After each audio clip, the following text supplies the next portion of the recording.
Good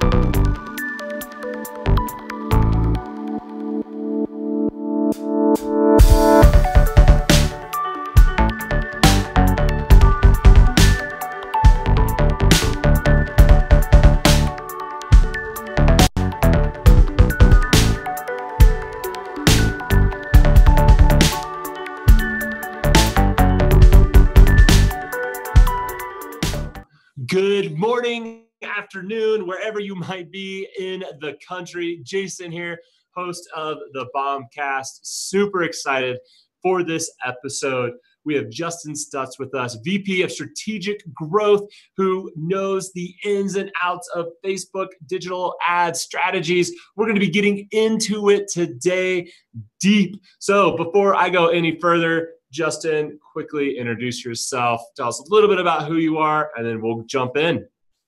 Yeah, man. Hey, just wanted to say first off, thanks for the invite. I'm super honored to be part of the BombCast. Love to watch past episodes, so it's great that I get to actually get on here and hang out with you guys this morning. So, yeah, Justin Stutz. I'm over in Portland, Oregon. Work for a company called West. So we are kind of in that tech and marketing space for the real estate, lending, and title company community. And then as a VP of strategic growth, basically what I work on are anything that moves the needle for the companies that we work with. So a lot of sales training, a lot of tech training. We do a lot of cool products, product development through our company. So a lot of stuff going on, man. But yeah, it's all fun. It's good times all the way around. I love it. So one of the things, if you've been watching the BombCast episodes before, everybody that's on, from time to time, we like to go a little bit deeper, get to know our guests, get to introduce you to our guests more than just the information and the value that they have to provide. So here at BombBomb, we have this tradition that when we bring on new employees, we get to ask them questions. We call it the new person game. As a company that's growing and adding people all the time, sometimes it can be hard to get to know fellow employees. And so we've developed a series of questions that typically aren't your normal questions that allow you to get to know someone a little bit more. And today, we're going to be asking Justin a series of those questions. Now, if you want to play along with us, you can answer the questions as well in the comments if you feel like letting other people know how you might answer these questions as well. But let's start here. Justin, tell us, what was the very first IM handle that you ever used? Dude, that's going back a little ways, but I think it was ChubRock13. Super embarrassing, but I believe that it was a rapper back in the day, but for whatever reason, I got that nickname, probably because I'm a little chubby. And so yeah, ChubRock. And then 13, for whatever reason, was my favorite number and my sports number growing up. So there you go. All right. That's a good one. That might be actually one of my favorite answers. Now that I think about it, I think I'm going to go back to ChubRock as all of my stuff. You should. I'm sure the Instagram handle is probably not taken. What's the favorite car you've ever owned? Oh, boy. So this, again, is going to be kind of weird. So back in high school, I had a 92 Honda Accord hatchback, and I grew up in Seattle, and my windshield wiper blade, the control that turns on the windshield wipers, was busted. Yep. So you actually had to stick a screwdriver into the steering column to flip on the windshield wipers. So it certainly wasn't the nicest car that I've ever owned, but it was a cool high school car, man. I miss it. I ended up the quirks $500. Made it awesome. Yeah. I dig it. All right. Couple more questions. If money was no object, what would be your splurge? So this is coming because I've been sitting in traffic for a while this morning, but I would join forces with Elon and help him build that tunnel so that I could just get underneath traffic. If money was no object, I would solve your traffic problems. I like that. That's a very altruistic answer, not about yourself, but caring for other people. All right, man, take us back. When was the first time you ever heard the name BombBomb?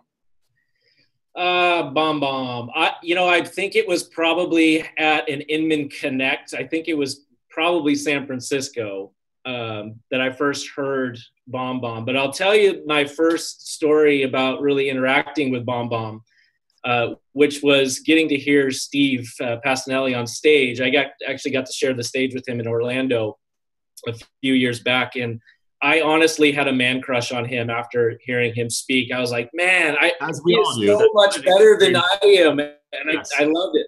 So yeah, so Steve Passanelli was my first man crush at BombBomb. Yes, yeah, mine too. And now he's my boss, and so it's not weird or anything at all. All right, last two more questions: Star Wars or Star Trek? Star Wars. Okay, and finally, when just on a happy level outside of work, what's the best thing that's happened to you this week? This week, my daughter actually started playing softball for the first time. She's 13, and all of a sudden decided that she wanted to be a softball player. And on her very first game that happened on Tuesday, she hit a double, which was pretty fantastic. Yeah, it was great. It was super cool. Very cool. Very cool. All right. Well, thanks for playing along. And if you're just joining us, Jason and Justin here, we're going to be getting into Facebook ads, but we thought we'd kick things off letting you know a little bit more about our guest, Justin. The thing about lives is that it's all about interaction. It's about us bringing you guys real value and the people behind it, right? It's more than just information. It's about being able to build meaningful relationships. So thanks for playing along, man, giving us a little bit more insight into your world. So I know a lot of people that are on, and I've already seen the comments here, excited to be learning some things about Facebook ads. The first time that I saw Justin talk about Facebook ads was at a conference back a few months ago. And for me, he was one of the first people that I've really seen break down some of the strategies around Facebook ads that I felt like made a lot of sense. I mean, you can go the real high level and the deep level. And I personally and our team spends a lot of time thinking about Facebook ads. But I know a lot of our people that are looking to do video, our BombBomb users, or the people that just watch the BombCast may not always have a deep insight into knowing what's working and what's not working kind of in the Facebook ad world. So over the course of the next 20 minutes or so, we're going to get into it, and we're going to talk about some key things, some strategies. Justin even has some slides that he's going to share with us to kind of visualize the process. But the place that I want to start first and foremost, Justin, is when you talk ads, why should everyone that's watching be thinking about Facebook ads? Why is this such an important thing right now? Well, I mean, it continues to be one of the best, most cost-effective ways of lead generation and overall just branding that we continue to see pay dividends for our business. So it's just, no matter what medium you decide to be in, there has to be an ROI, right? The money that you spend to go get something done, you got to return that in dollars into the business. And so, Facebook, and even though it's gotten a little bit more expensive over the years, is still hands down one of the cheapest ways to market that exists. And I think the thing that's interesting is the fact that we even have to answer this question, but it's important to talk about because I'm watching a lot of things that are happening within the industry and what's happening within it, whether it's real estate or mortgage or sales in general, and convincing people to be on Facebook and convincing people to do ads is still something that is kind of a thing. People still are discovering the power, excuse me, got something in my throat, discovering the power of what Facebook is giving you from an ads standpoint. Let me take a quick sip of water. I know this is a really compelling topic, man, but you don't have to lose your voice over it. I love it. I love it. But the other thing that's interesting is Facebook's been in the news a lot recently, right? Yeah. They just had, their big F8 conference for their developers, and people I know are kind of beginning to wonder, like, is Facebook bad? Where are we at? Where do you see kind of things trending? Like, they've changed the algorithm in the last few months, just on a high level, kind of what's your perspective of where Facebook is at right now? Yeah, man, I think it's kind of one of those much ado about nothing things for me. I mean, I get that the Cambridge thing was bad and they, obtained information in a bad way. But at the end of the day, look, all of the information that we freely give to these platforms like Google and Facebook and Instagram, and this stuff all exists, and it's not private information anymore. It just isn't. So the big problem that Facebook has to solve is the trust issue. And so I think once they've kind of solved that, and you know what, to Facebook's credit, they've actually done a lot of good things in the last few weeks to help out with that trust issue. But here's the thing that I think about as an advertiser is that as people feel more comfortable or the trust is back with the platform, our ads are actually going to get better. Because as it is now, we think about, fake news and bad links and shady advertisers and all that distrust makes people not want to engage, right? They don't trust what they're seeing, so they just don't engage. So the more that Facebook can build the trust back, I think it's going to be better for us advertisers because they know that the stuff that we're serving up to them is actually going to be legitimate. So when it strikes a chord with them, if it's interesting, they'll actually click on it. And, when I look at advertising, I just think about how I react when I see stuff. So I can't tell you, and I'm sure you're the same way, but I buy all kinds of stuff off of Facebook and Instagram ads because a lot of these companies aren't companies that I would see anywhere else. So anyway, so the more trust I think Facebook builds back into their platform, the better off we're all going to be as advertisers and small businesses. And I think the key there too is the fact that, Facebook looks at ads as a revenue stream. Basically, as advertisers, we're funding a lot of what's happening within the Facebook world, and they're going to solve that problem, right? Because they need the ad revenue. It's how they built their business model. They're going to continue to keep it as this free platform. And so they're going to be looking to advertisers and small businesses to continue to optimize it. And I think something that's important that you said there, Justin, that people begin to realize is that you can no longer think about your profile or your existence on Facebook as an individual, and as who you might be or how you might represent yourself in Facebook. There's a pivot to realizing now you're becoming an advertiser on Facebook, and you can keep those worlds separate. You don't necessarily have to blend the business advertising element with your personal. You're not going to be advertising to the people that are in your friends and family. In fact, all of the tools that we're getting ready to show you allow you to target people very strategically. So there is a bit of a mindset change that needs to happen for a lot of people that are just starting, is that you're now moving beyond just being a consumer, if you will, of Facebook, and you're now stepping into becoming an advertiser, a creator, a collaborator, and you're not targeting the groups of people that you may have as followers or you may have as friends and family. You're going after very specific segments and presenting your ads to them. And I think that's a key thing. A lot of people that are just getting started don't always realize, because they think, well, I don't want my family and friends to see my ads. They're not going to, right? You're able to target specific groups, and we're going to show you some of those details on what that looks like. So let's talk about kind of structure, Justin. When it comes to the type of advertising and the types of things that you want to be putting out there, how should people begin to think about the types of ads that they're putting together? Well, I want to go one step back from that. Okay, yeah.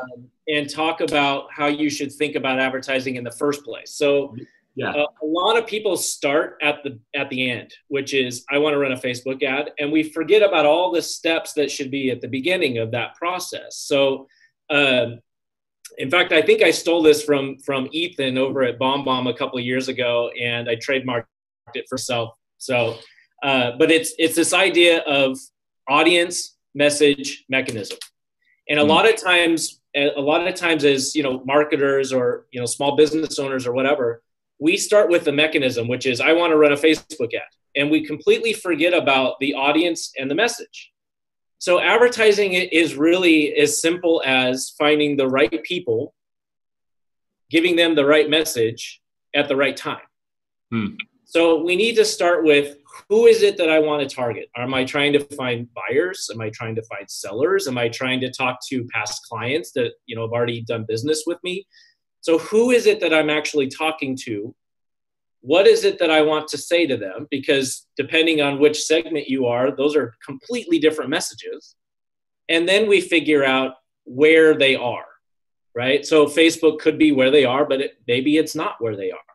So if you think about it in terms of which part of my audience am I looking for? What is it that I want to tell them? And then go to the medium, which is, Facebook or Instagram or, flyers or postcards or whatever it could be. Does that make sense? Absolutely. Yeah. Yeah. Drop a heart, like, thumbs up. Does that make sense to you, to everyone that's watching? And again, please, if you're just joining us, Jason and Justin here on the BombCast talking Facebook advertising, make sure you are dropping your questions and comments in. We're watching that. Let me make sure we're able to clarify anything and bring in real value to you guys. But I think it makes total sense. You can't start with the end. You got to think about those first two elements, because that's going to be what really shapes your Facebook ads. And make sure that you have a goal in mind as well that you're going after. Because if you're just like, I'm just going to run an ad, you have no way of measuring whether it worked or not without those other pieces in play to make sure that you're being successful. Well, yeah. And again, think about the way that you consume content, right? So there are certain ads that pop up in your feed that show the social proof, right? Your friends have also liked this, or your friends have also, liked this page or whatever. So if the message resonates with you, you click on it. If it doesn't, you don't, right? Mm-hmm. So if I get ads, if my wife has been clicking around on my computer and I start to get like retargeting ads for, women's shoes or whatever, like that's just wasted money on me. It's just wasted money. So you really need to think about, again, who is it that's going to be seeing this ad and what do I want them to do? What is the message I want to convey and what's the end result? What action do I want them to take? So if you really spend some time on the front two pieces, then the mechanism, the end, the Facebook ad is going to make a lot more sense and it's going to be a lot more effective. And the beauty of Facebook and what we're going to show people here in just a few moments on how you get in is the targeting element. Like advertising used to be the spray and pray model, right? And just coverage. Like you would use the same ad in as many different places as possible and as many different formats as possible and just hope that you're resonating with people. But now you can get so dialed in and speak to such a niche community of people and know what their problem really is and present an ad that's going to help solve that problem. That's really ultimately why Facebook ads are so powerful. Is it's no longer a TV ad that you're just trying to get eyeball attention to. You're touching the attention of the group of people that you're really going after. Yeah, I mean, look, the targeting features of Facebook are really amazing, actually. And so there's one in particular that's called the Audience Insights tool. So if you haven't had a chance to check that out, guys, just throw into a Google search, Facebook Audience Insights. You'll find it.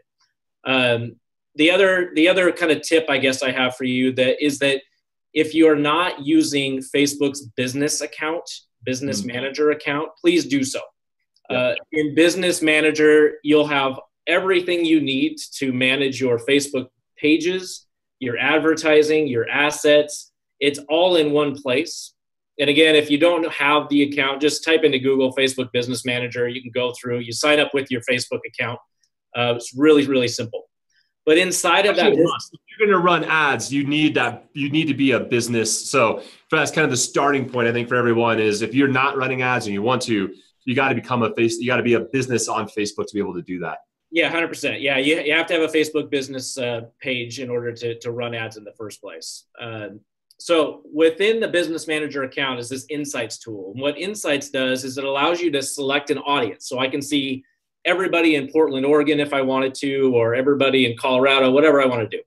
But I can take this segmented population and then run it through the Insights tool. And Facebook is going to tell you all about who these people are. So you're going to see, things like, are they married? Do they have kids? Are they homeowners? How much money they make? What pages they like, in fact, they'll even tell you how many ads they've clicked on as an audience. So you can see how engaged these people are. Now, I will say, as a result of some of the controversy over the last few weeks of Facebook, they have stripped out some of the information in Insights tool that was relying on the third-party data. So you can't get as drilled down as you could beforehand. But when you're really talking about knowing an audience or trying to come up with who the right audience is and the message to send them. That audience insights tool is really a really cool way to deep dive into who these folks are and what they care about so that you can tailor the message to match the audience. And I think one of the elements there is then when you can tailor the audience and the value that you provide as an organization, whatever industry you're in, now all of a sudden you're unlocking that ability to speak to the individual in a meaningful way that's going to drive action, right? And drive that third piece that Justin was talking about. And that's really kind of that first element that if you're going to start running ads, you really want to begin thinking through. So Justin, do you want to pop into sharing your screen and kind of give us some visualization of what this actually looks like for anyone that maybe hasn't been doing this and kind of walk us through the process? Yeah, no problem. I'm going to pop you into a presentation that I have. We won't go through all of it, but this I think will help, like you said, kind of visualize what I'm talking about here. So if you can see, you guys seeing that guy? We sure are, yep. Great. So this idea about, the right people with the right message at the right time, it's about segmenting the audience. So my belief is that the ads should change depending on where your audience is in the process. So here's a screenshot here of the audience insights tool that we were just talking about. So you get through it through the business manager account. And again, just kind of an overview of the business manager account. Once you create that, you have access to all the different tools and features that Facebook has for you. It's all in one dashboard. So it makes it really easy for you to navigate through. This is important, everyone. So if you're doing something else or you popped over to another screen, come back and come take a look at this, because if you don't know about Facebook Pixel, it's something that you need to understand. And it can sometimes feel a little technical, but it is one of the core elements to making sure you're being successful in your ads. So yeah, just let's talk about Pixel. Yeah, let me unpack this a little bit. So with the Facebook tracking pixel, guys, you can now create what's called a custom audience. So you can track what people do on your ad. So you can track if people watched a video and how long they watched it, what page they went to on your website. So you can start to track all these people and then run what we refer to as retargeting ads. So those would be the type of ads that follow you around the internet, right? You're looking at, Macy's at some shoes, and now you're on, USA Today, and all of a sudden these shoes are popping up, right? That's retargeting. So that kind of stuff is possible with the Facebook Pixel installed on your landing pages, your website. So Facebook makes it really simple. It's in that business manager account. Just look for the drop down under, it's just called the tracking pixel or Facebook Pixel. You set it up once. It gives you a little snippet of code that you go and send to your web developer, or you can do it yourself if you're managing your own website. But you just add this code to the header and footers of the pages that you're trying to track. And then you're setting up your Facebook ads and including that pixel when you set up the ad, and it will do the rest for you. So it's really, really simple. I know it sounds a little bit harder, technical, but I promise it's really quite simple. There is a nice little Chrome extension, by the way, that you can install, and it will check your website pages to make sure your pixel is installed and working properly. So I would suggest installing that little Chrome browser. Very cool. So I'm curious, everyone that's watching, drop a comment in. How many of you are actively using a Facebook Pixel on your website and using this strategy of retargeting on that side of things? And would you share again, Justin, what the Chrome extension was? Yeah, if you just go to where you download all the extensions on Chrome, just type in Facebook Pixel Helper, and you just install it from there. Okay, cool. So hopefully that helps Adrian. Facebook Pixel Helper. Facebook Pixel Helper. Cool. So yeah, drop a comment in. Let us know. Are you doing this? Are you leveraging Facebook Pixel? Just kind of curious where everyone's at and how they're using some of this retargeting in their business. So all right, so you got the pixel installed. Now you can begin doing some retargeting, which is going to change up the type of insight, right? And the types of ads that you're serving up. So talk a little bit about that. Yeah, so this is a couple of screenshots from what you can get in the Audience Insights tool, just if you're curious. And again, some of these screenshots are a little bit old, so you don't have access to all this data.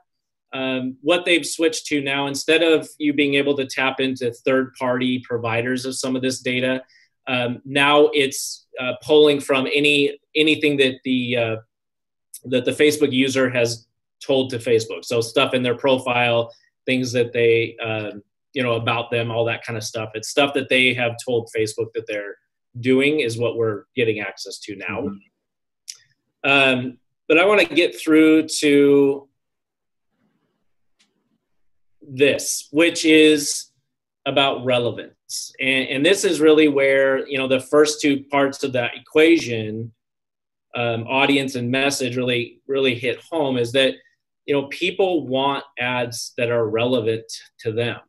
And what's great about that for the advertiser is that if we do our job right, we're actually going to be paying less for those results than otherwise. So the more relevant and timely you can get your advertising, the less you're going to pay, and the more clicks you're going to get, and the more leads you're going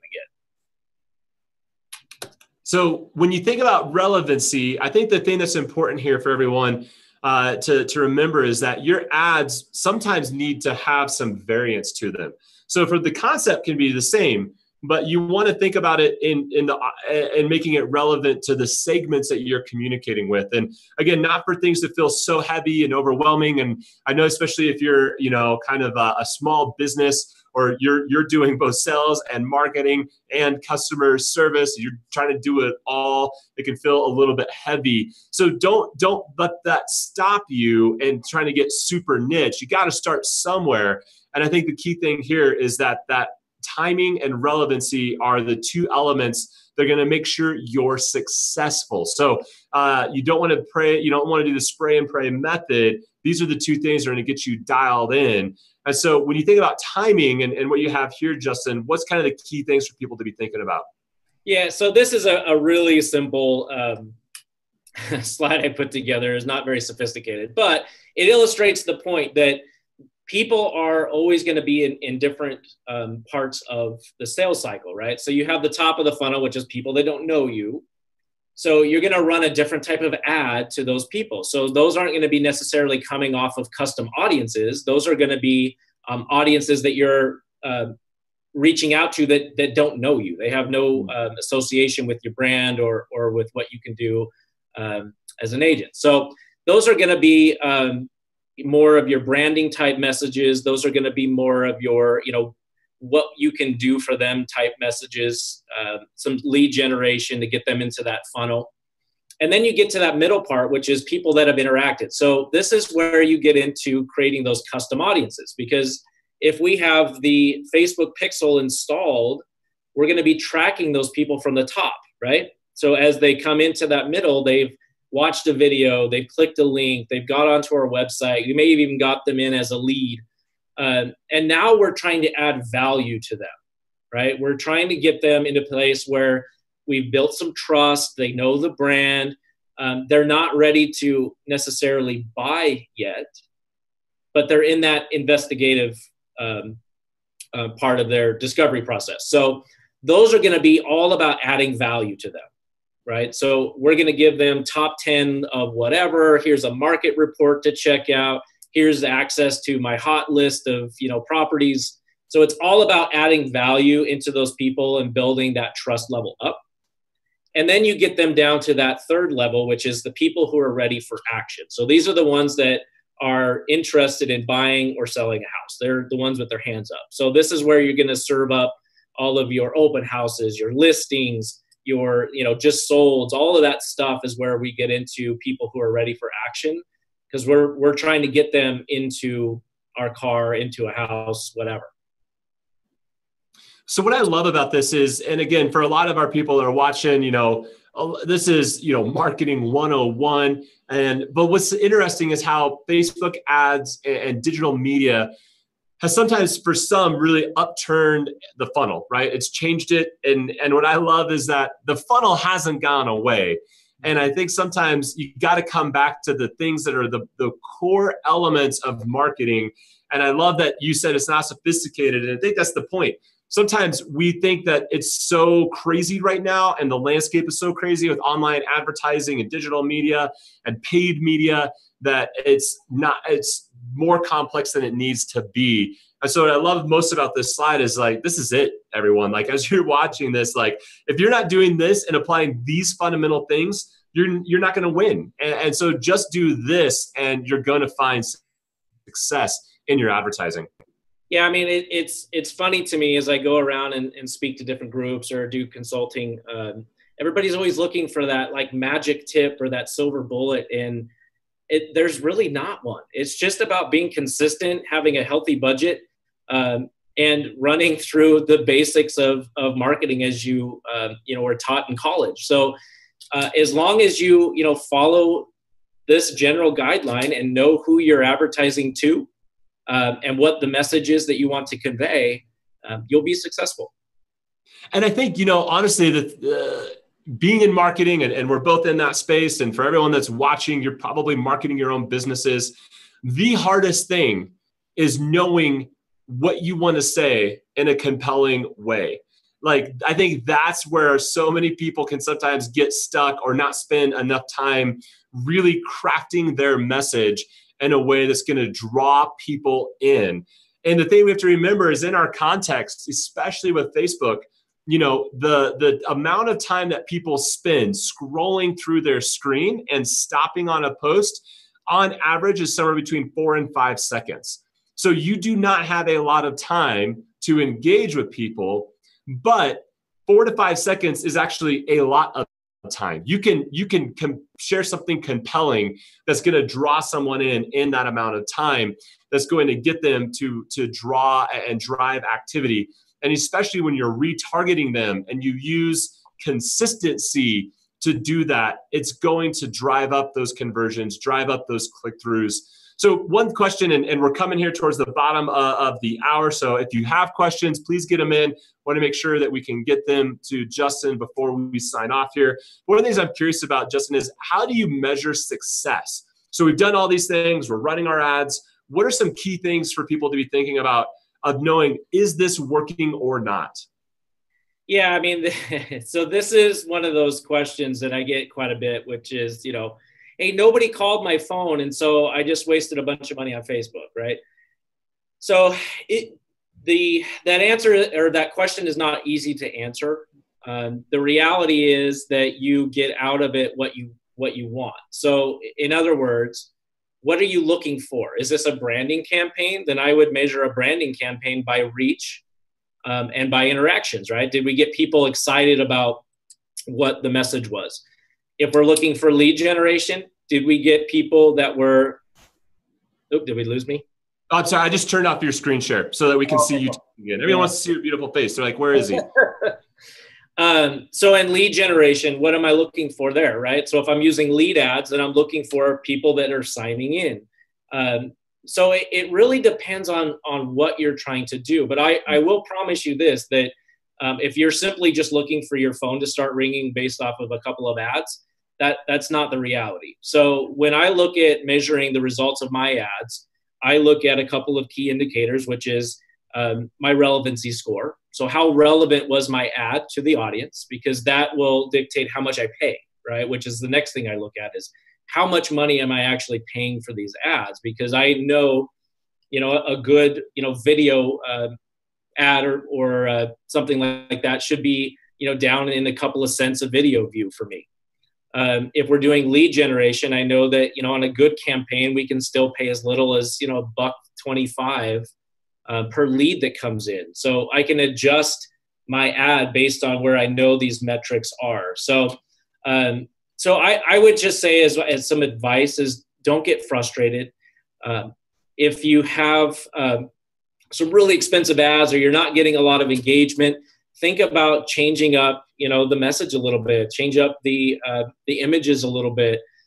try different things. Facebook makes it really easy to do this A/B split testing, which is running the same type of ad to multiple, we can change an image or some copy or any parts of the ad itself and still run that out.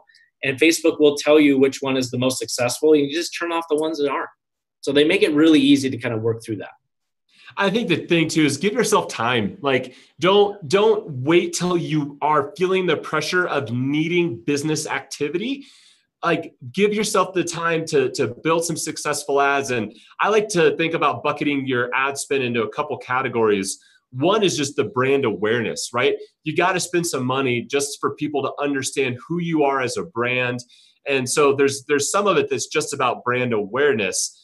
Then it's about value. And so, again, this kind of follows that funnel. They don't know who you are. So you got to focus on just making them aware, spending on brand awareness. That's not going to really convert because it's just getting your name out there.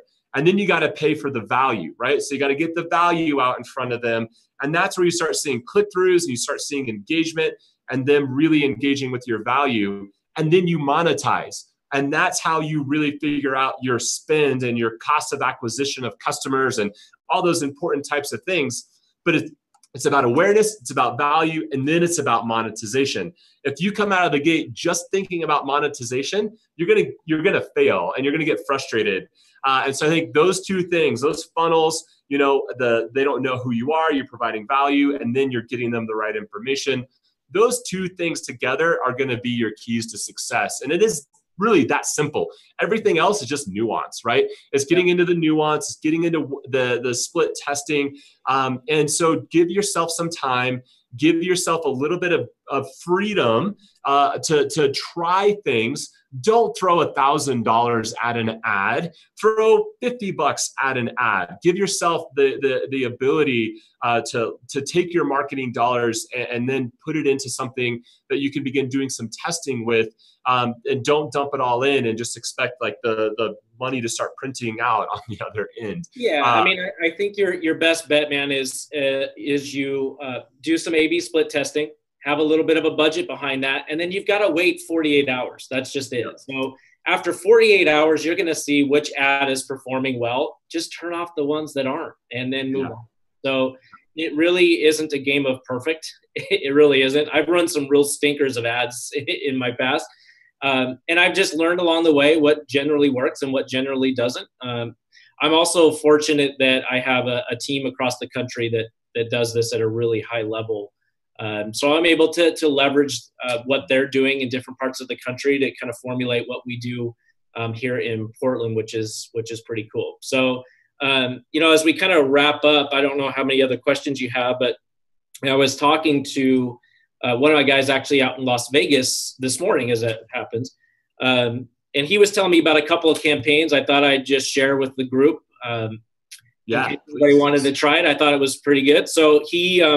essentially, the way that they've set theirs up is he runs a branding campaign. This is every week, a buyer and then a seller campaign. So the buyer campaign is as easy as creating a slideshow within Facebook ads. So you upload your images, you can add some copy, you can even add music if you want. And it's generally a listing, right? An open house or a listing that they're promoting. Turn it into a slideshow and then run that as a lead ad. Because the slideshow shows up as a video, you're going to pay less, right? Because they generally reward us for using video right now. And that will generate your buyer leads. So on the seller lead side, what he's doing now is taking all of the just sold properties. So he might have 5 or 6 in a month that he's sold. So he turns that one into a carousel ad. So each one is a sold that he's done. And then in his targeting, which I thought was really smart, is that he types in the address of each listing under the targeting. So he drops a pin on top of each listing that he sold and does a 1-mile radius targeting homeowners. And that's how he runs his seller lead campaign. And he's been really successful. In fact, they're getting their seller leads in for about $1.35 off of that campaign, which is really good. Yeah. All of his campaigns are being funneled into Follow Up Boss. and then they go round robin out to the team. And then it's something that's a little bit of a plug for BombBomb, but their follow-up for the leads is sending out video emails, which has been really successful for them. So yeah, I mean, there's lots of room for creativity. I generally stick to, when I do ads, videos, just because they're a lot cheaper for me. So whether you're using slideshows or whatever, but that's what I generally do right now. Carousel ads are great if you're trying to advertise multiple images, whether it be like your kitchens or multiple, open houses or whatever, but they can all go to different places, which is really nice. So yeah, I mean, just get creative and have fun. Yeah, I love it. All right, 2 good questions that just rolled in. Richard's asking Facebook ads versus Google AdWords, pay per click. The way I think about it, Richard, and then Justin, if you have an answer, let me know. But to me, Google, like Facebook ads is kind of marketing 101. It's really that simple. It's easy to get in. It's easy to kind of build. You're being able to kind of target it. And the insights is simple. To me, Google AdWords is a bit more advanced. It's kind of the 201, if you will, within that space. There's a lot more going on that you need to be a little bit more knowledgeable about. And typically, it tends to be a little bit more expensive to spend ads. On the AdWords side of things, you're going to be spending more dollars for per click. More acquisition cost is higher with Google AdWords. So if you're just getting started, I would focus solely on Facebook ads, get your feet wet, figure out what's working, and then start to wade into the waters of Google AdWords. But if you're advanced and you're in it, then people are still making a lot of money through Google AdWords. But I don't necessarily think you need both. If you're going to start somewhere, start with Facebook ads. Anything you would add to that, Justin? Yeah, I mean, that's great advice. I'll just tell you from my experience, we do both. So we have a very healthy Google budget as well. But here's the difference between the two is that it's in search intention, right? Yep. So in Google, you're advertising based on their search intention. Like, I want to find a house, right? They're searching through Google. So you're finding them at a later stage in the funnel, right? Because they're intending to go find something. Facebook is not based on search intention at all. We're actually trying to pull them into our business based on them just being there. So it's 2 completely different ways of marketing. And I personally believe in both. I mean, we spend money in both arenas, but you're right. I mean, it is a lot more difficult, I think. It's definitely more expensive. But again, depending on where you're trying to find these people, can be very effective. I love that. That was great delineation between the two and its purposes. And as you mentioned early on, you got to know who your audience is and what you're going after. And if you are going after those people that are intending to take action in some way, shape, or form, then you probably should be thinking about Google AdWords. Gary brought up Google is going to be obviously way more competitive. It just is. Yeah. I mean, there's a lot more people vying for those, couple of spots in the Google citations than there are in Facebook. So Gary just asked a question talking about, what he's seeing on Facebook. There's a lot of awful ads and kind of seeing like why people may not be responding. But with fewer people looking to sell their homes right now, is there any sort of messaging that you're seeing that's working, that's really kind of attracting sellers in a meaningful way? I mean, you brought up the great idea of what the guy you were talking with that's doing in Vegas. Anything else just kind of high level that you're seeing work well kind of from a seller attraction standpoint? Well, I mean, think again, whenever I look at running an ad or consulting with a company doing this kind of stuff, think about what the seller is going through right now, right? So what does the seller care about? Well, they care about getting the most money at the quickest time, right? And right now, the other concern is, can I buy something else, right? Can I afford to actually step up, right? Yeah. Because that's a big concern right now. So when you're writing your ad copy, sales is basic, right? You're either trying to alleviate pain or give pleasure, right? So we're either going to talk about the pain of selling your property or the open houses and all this kind of stuff, or we're going to sell them the pleasure of being able to get all this money for their house really quick and help them move on to their next thing. So I would err on the side of that message.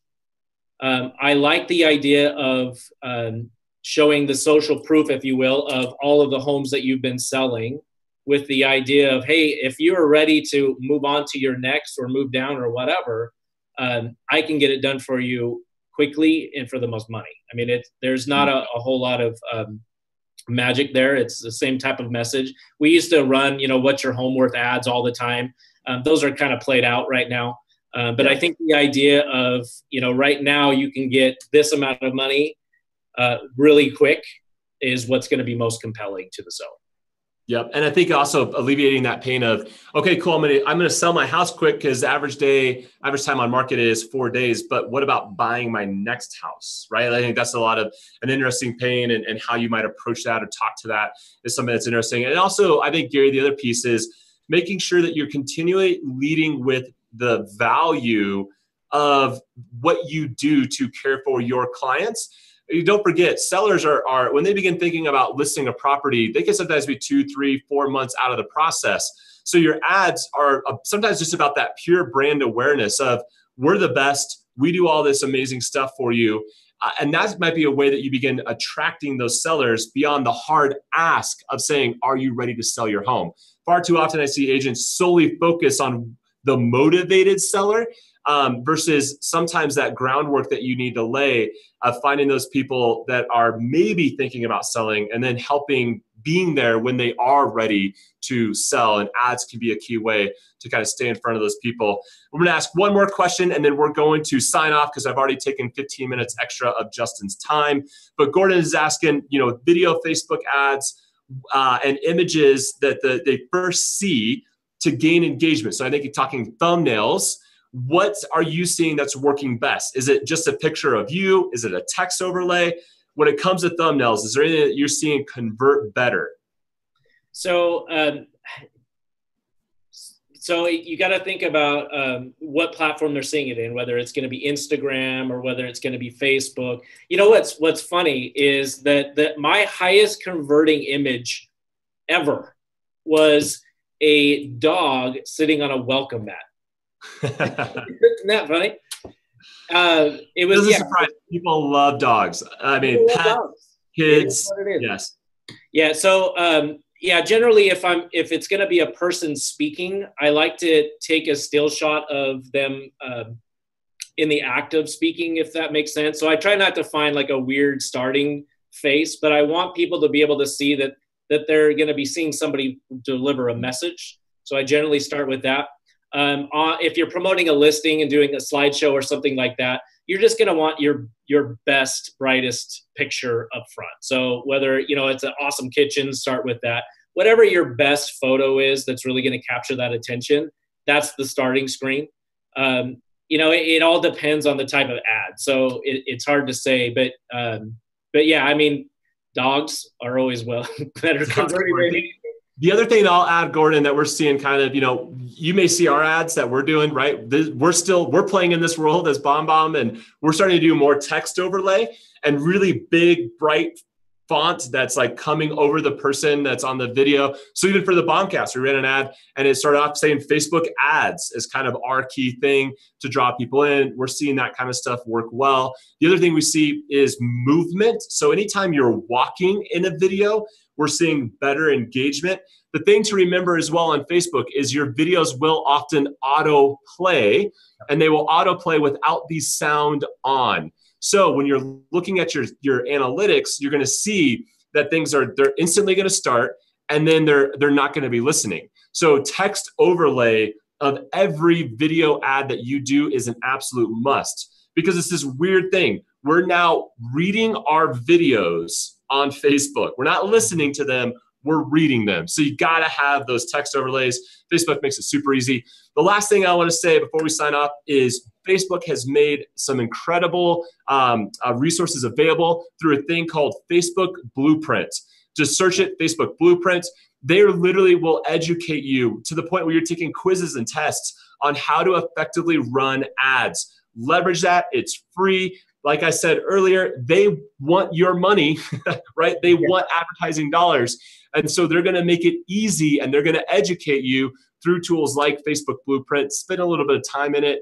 It's a great, great resource. We found it extremely valuable. They're giving some of their best tips in there as well. What's the last thing you got for us, Justin? Blueprints is that's a great tip, man. Blueprints is awesome. They have a bunch of case studies in there where you can read real life stories of actual small businesses and exactly what they did. So everything that we covered today is all on Blueprints. So if you need more information on any of that stuff, that's a great, great, great resource for you guys to check out. So awesome. Last word of the day, man. I think that if you're still scared about it, don't be. It really Facebook ads is really not as scary as it should be. So if you've already started running ads, congratulations, good on you.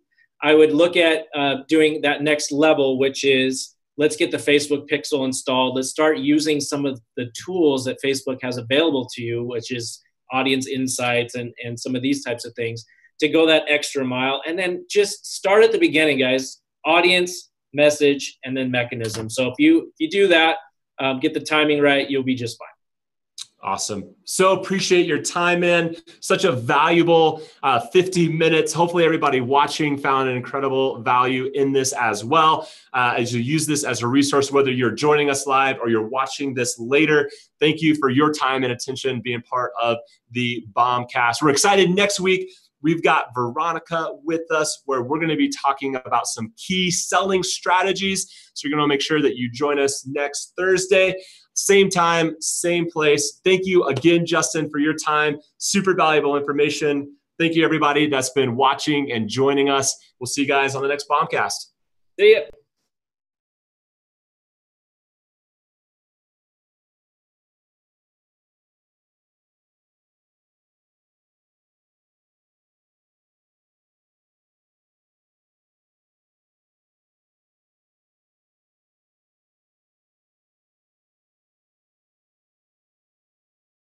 A bad thing, but totally. I would have cut us off if I saw the numbers dropping down, like, okay, let's cut this, like people are leaving, but we're consistent with our number hanging around like 25, 30.